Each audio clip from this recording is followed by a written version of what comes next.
It may be hard to believe, but before I became the bloated, old drunk you see camping outside your local liquor store, I used to be quite the guy back in my prime. I was young, athletic, had a full set of long, sandy hair and a jawline so sharp that it could cut glass. When I wasn't pumping iron at the gym, I was probably out there pumping somebody's wife.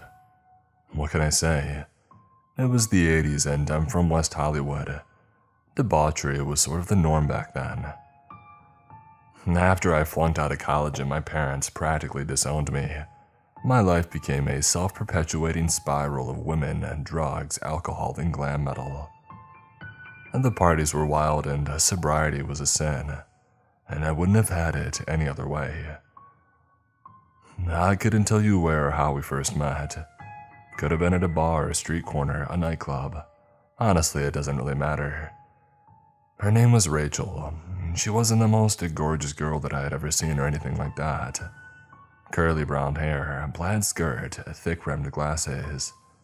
Everything about her was so incredibly mediocre that it seemed almost deliberate, as though she had gone to excessive lengths to not stand out in a crowd.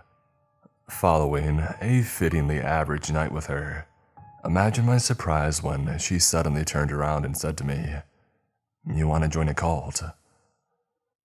Upon processing the unconventional and unusually candid proposal, a sensible person would have probably responded with a very definitive, "Heck no."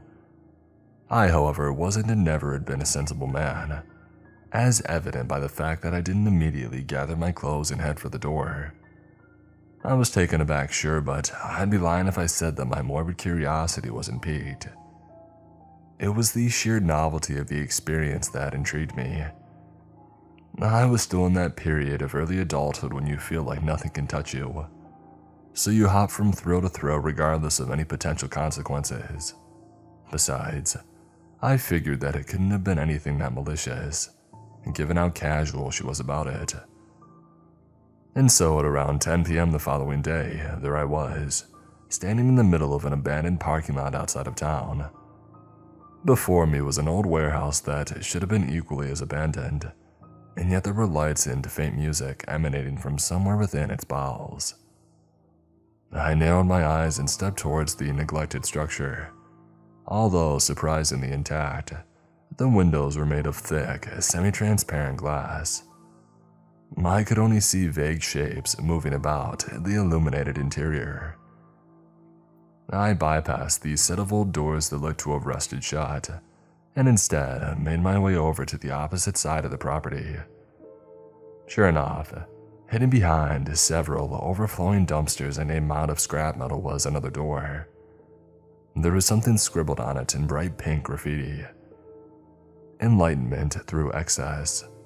Deliverance through pleasure. Sure seemed like the right place.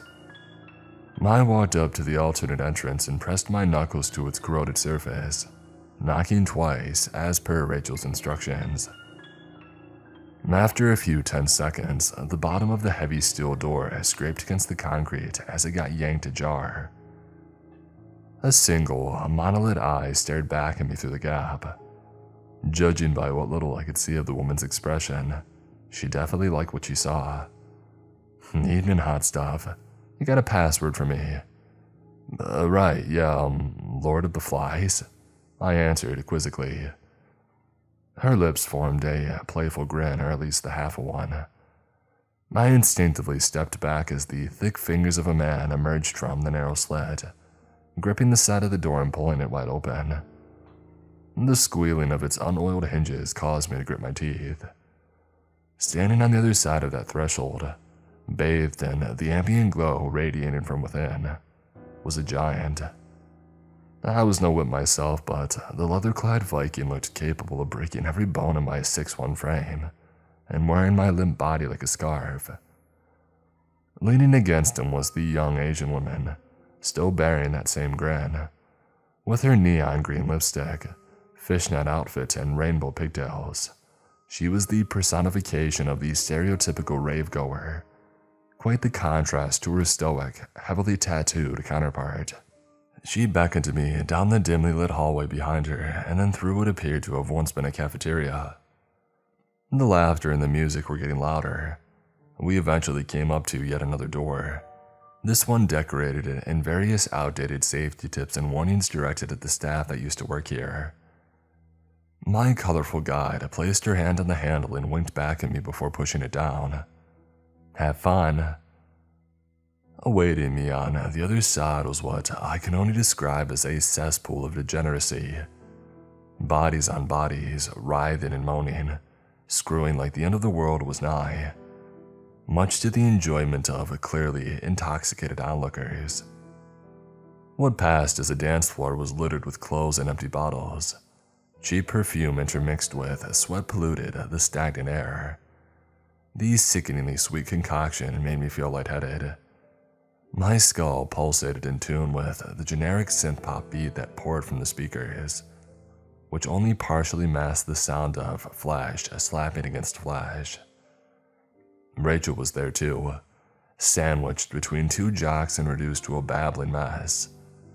I guessed that she had been holding out on me, or perhaps the unassuming persona was a means of luring people in. It wasn't long until I too got added to the party, courtesy of an eager redhead grabbing a hold of me.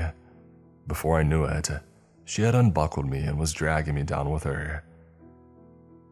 After the spree of indulgence had reached its inevitable climax, both figuratively and literally, everyone's attention fell squarely on me. Rachel in particular seemed quite pleased that I had decided to show up. She was the first to officially welcome me into the house of exorbitance, and then revealed herself as the cult's de facto leader. Their mission, as she had explained it to me, was simple. Enjoy life to its fullest until you no longer can, and then go out in a blaze of glory. She went on to assure me that there was no pressure on becoming a full-fledged member just yet, and that I was free to attend their annual group activities whenever I felt like it. And so for a while, that's just what I did. As fun as the free booze and the redhead were, it was actually the sense of community that kept me coming back. Like me, all of them were failures and societal outcasts who just wanted to have a good time. I was introduced to new experiences, taken to places that I had never been before, partook in drug-fueled pseudo-intellectual discussions until the wee hours of the morning. It came as a surprise to no one when I expressed interest in formally joining just a few months later. The initiation ceremony was very much on brand. I was to get high off my butt and hit as many clubs as I could, getting progressively more inebriated until I could no longer remember my own name. The night melted into a soup of bright colors and forbidden sensations. The city, she's a fickle one. She makes a young man feel like the king of Sunset Strip one moment, and like a vagabond the next. She promises him the world, only to reduce him to another junkie wandering her neon-lit streets, looking for his next fix. And then when he's at his most vulnerable and pathetic, she casts a spotlight on him and tells him to dance. And I danced. Boy oh boy did I dance. I danced until my legs gave out, and then I danced some more, all for the amusement of the other lost souls stuck to this plane of vice and glamour. I genuinely had no idea how I ended up in the back of that taxi. The driver, a dark man with slicked curly hair and a pencil-thin mustache, was looking at me through the rearview mirror. I found it odd that he was wearing sunglasses despite it being pitch black outside. "Where to, son?" he asked with his deep, baritone voice. My face felt numb. It was like I had someone else's lips sewn on top of my own. "Home," was all that I could think to say. The man flashed me a pitying smile, placed one hand on the steering wheel, and adjusted the radio with the other. His voice blended with the smooth jazz. "Right on." I pressed my forehead to the cold glass, observing the lights as they zipped by. I wasn't exactly sober yet. Certain colors still appeared more saturated than they should have, but the fact that I could formulate coherent thoughts was nothing short of a miracle, considering the cocktail of substances circulating through my system. As we reached our first stoplight, the man glanced back at me once more. So, how's Rachel? She treating you well? Surprised, I rubbed the haze from my eyes and met his curious yet knowing reflection. You a member of the house too? I don't think I've seen you before. The man chuckled. Yeah, that's sort of the point. Think of me as the sponsor of your little club. A concerned benefactor, if you will. My friends call me Bob, and I do hope we can be friends. Sponsor? I witlessly inquired. The man sunk back against his leather chair and tapped his fingers on the mahogany desk that now separated us.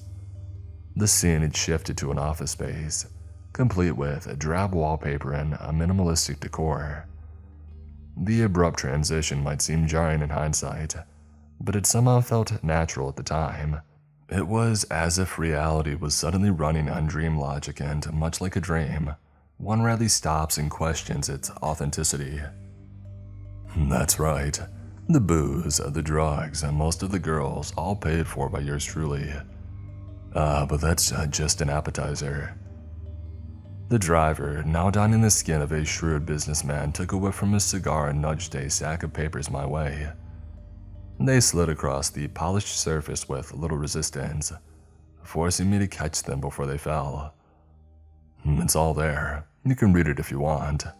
The standard membership is 10 years. Just sign your name on the dotted line and you get a whole decade to live the life you've always wanted, free of all responsibilities. Think about it, brother. The party never has to stop. I examined the contract. It was written in what looked like foreign scripture, yet I could still understand it as though if it were plain English, the words warping as I read them. I tossed the papers back on the table. They slapped against the wet asphalt instead. And what happens after that? I asked with an understandable degree of skepticism. The mysterious man who had identified himself as Bob rubbed his chin. The headlights of passing cars briefly illuminated his features, and the ever-fluctuating scenery remolded itself around us once more. I found myself standing in the middle of a dank alleyway. Rain had dribbled from the sky, accumulated in greasy ponds of diluted grime and filth. As clouds of rising fog enveloped us both, it was a frame straight out of an old noir film. You ask a lot of questions, don't you? It's good. I like that. The man remarked before lowering his sunglasses and revealing the pair of unsettlingly blue eyes concealed beneath. I felt cold just looking at them. The price is firm. Once your membership is up, I get your soul. Simple as that. He explained with the casual enthusiasm of a used car salesman. I looked down at the stack of papers lying at my feet. The rain was starting to soak through the pages, smudging some of the ink. I pressed the man further. So, I get to party for 10 years and then spend an eternity in hell. I'll be honest, it doesn't sound like a great deal. Bob's bellowing laughter echoed across the sea. We were now standing on a pier, side by side instead of facing each other. The purple sun was starting to rise on the horizon, dyeing the sky in shades of pink. I saw a herd of zebras run across the still water. One of the animals halted and turned towards me, peering at me through the vertical yellow eye in the middle of its head before trotting off as well. I couldn't help but be entranced by the psychedelic vista unfolding before us. That's not how it works, son. Once you're gone, you're gone. Lights out. There are no pearly gates or fire and brimstone waiting for you on the other side. Your soul returns to the big old great cosmic soup. All I want to do is put in some actual use. Think of it like donating an organ, if it makes you feel any better. The man reached inside his suit jacket and produced what looked to be a Polaroid, and then proceeded to wave it in my face. All right, he said. Here's your final offer. You get 20 years to do whatever the heck you want. I'm talking complete financial independence without ever having to lift a finger. And if you're smart with it, a lot more than that. By the time you're 40, you could still be having the time of your life with some girl half your age. But there is one condition. He handed me the photo. It was a headshot of Aiko, the flirty Asian girl who usually manages the door alongside with her behemoth of a boyfriend. Scribbled on the back of the picture was an address. Bud was quick to allay my concerns. All you need to do is deliver a package, nothing more. Once you do that, I'll consider our deal finalized. I'd do it myself, but I like maintaining a more hands-off approach, if you know what I mean. I chewed on the inside of my cheek and glanced back to the rear door glass. We were parked outside of my rundown apartment complex. I exchanged a nod with the driver and promptly exited the taxi. As I ascended the steps to my room, wondering how much of our conversation was just the byproduct of a bad trip, I spotted a small cardboard box placed on my doorstep. It was taped shut and had Aiko's address written on it once more, along with a big "Do Not Open" sticker addressed to me. Now, to most of you reading this, a decade or two of unbridled decadence might seem like an incredibly short time to be trading your soul for. But to a dropout and all-around meathead like myself, who always thought that they wouldn't live long enough to see their 30s, the proposal was actually quite tempting. Since joining the cult, my lifestyle had prevented me from holding down jobs and the bills were piling up. I was weeks away from getting evicted. In the end, I decided that this literally once-in-a-lifetime opportunity was simply too good to pass up. So I did exactly what was asked of me that very next morning. The first check from my mysterious benefactor arrived shortly after, and let's just say that the sum was more than substantial. We never saw Aiko or her boyfriend again. After a while, I didn't even need the cult anymore. Why go to a grimy warehouse to get my rocks off when I could host parties on my private yacht, full of high-class individuals? To say that I was living at large would have been an understatement. I bought casinos, hotels, an island in the Caribbean, all because I could. And then in the early 2000s, it all came crashing down. From one of the most prominent playboys in Hollywood, I became a nobody almost overnight. My bank accounts were drained, my properties seized. Predictably, my wife left me soon after and took what remaining assets that I had with her. I'd been living off my dead parents' savings and the occasional handout ever since. Honestly, I'm surprised that I'm still kicking in spite of all of it, though that won't be the case for long. Yesterday, I received a package from an unknown sender, not unlike the one that I delivered all those years ago. It's currently sitting next to me. In it is a revolver with a single bullet in the chamber and a note attached to it. The note reads, "Dear Luke, your membership is expired and your payment is way overdue. The House of Exorbitance has been lenient with you thus far, but the time has come to collect. I trust you won't disappoint me. Your friend, Bub."